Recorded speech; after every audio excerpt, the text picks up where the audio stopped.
Madam जी दूध ले लीजिए। हाँ जी। वैसे भैया इस महीने का हिसाब कितना हो गया, आप मुझे बता सकते हैं प्लीज़? मैडम जी अभी तो महीने के 2-3 दिन हुए हैं, तो हिसाब कैसे? वो तो महीने के आखिरी में होगा ना।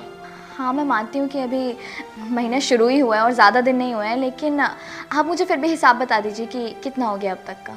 मैडम जी इस महीने का अब तक का जो दूध का हिसाब है वो 500 रुपये हुआ है। अच्छा, ये लीजिए आप।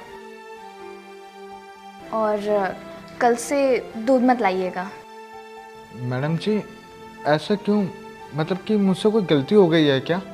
मैं तो दूध सही दे रहा हूँ, मेरे दूध में कुछ मिलावट भी नहीं होती है, पानी तक नहीं मिलाता हूँ मैं। अगर कुछ ऐसी बात है तो आप बताइए क्या प्रॉब्लम है?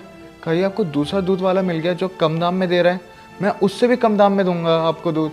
पर ऐसे मतलब ऐसे मत कीजिए मैडम जी, आप मेरे पुराने ग्राहक हैं, अगर आप मुझसे दूध नहीं लेंगे तो मुझे अच्छा नहीं लगेगा। अरे नहीं नहीं, ऐसी कोई बात नहीं है। ना ही आपके दूध में कोई कमी है और ना ही मुझे कोई दूसरा दूध वाला मिला है। और सस्ते में तो दूध मिल भी नहीं रहा। असल में बस बात कुछ ये है कि मेरे हस्बैंड की जॉब चली गई है और अब उनकी सैलरी आना बंद हो चुकी है, तो मेरी सैलरी से घर चलाना मुश्किल हो पा रहा है। क्योंकि जहाँ मैं काम करती हूँ ना, वहाँ की सैलरी कम है। घर का किराया देना और खाना पीना, इसी में मेरे पैसे ख़त्म हो जाते हैं।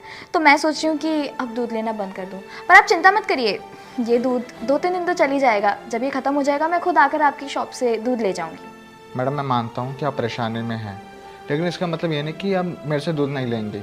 मैं आपको दूध दूंगा और जब तक दूंगा जब तक आपके पास पैसे नहीं हो। जब आपके पास पैसे हो तब आप मुझे दे देना। मैं आपकी समस्या समझता हूँ, ऐसी समस्या हमारे साथ भी आती है, लेकिन वही है ना, इंसान क्या जो दूसरे के काम ना आए। मैडम पैसे की कोई बात नहीं है, अगर आपके पास पैसे हो तो आप दे दीजिएगा, और अगर नहीं है तो कोई बात नहीं, मैं आपको फिर भी दूध देता रहूँगा। अब इतने पुराने ग्राहक हैं आप, आपसे रिश्ता सा बन गया है, तो खुशी खुशी मैं आपकी मदद करूँगा। हाँ मैं समझ गई। आपने इतनी बड़ी बात कही, मेरे लिए वही काफ़ी है। लेकिन मैं नहीं चाहती कि हम अभी उधार दूध लें और आगे चलकर कोई परेशानी हो, क्योंकि कोई भरोसा नहीं कि उनकी दूसरी जॉब कब तक लग पाएगी। अगर हम आपके पैसे ना लौटा पाए तो फिर दिक्कत हो जाएगी। उम्मीद करती हूँ आप समझेंगे। अब बस दूध मत लाइएगा कल से।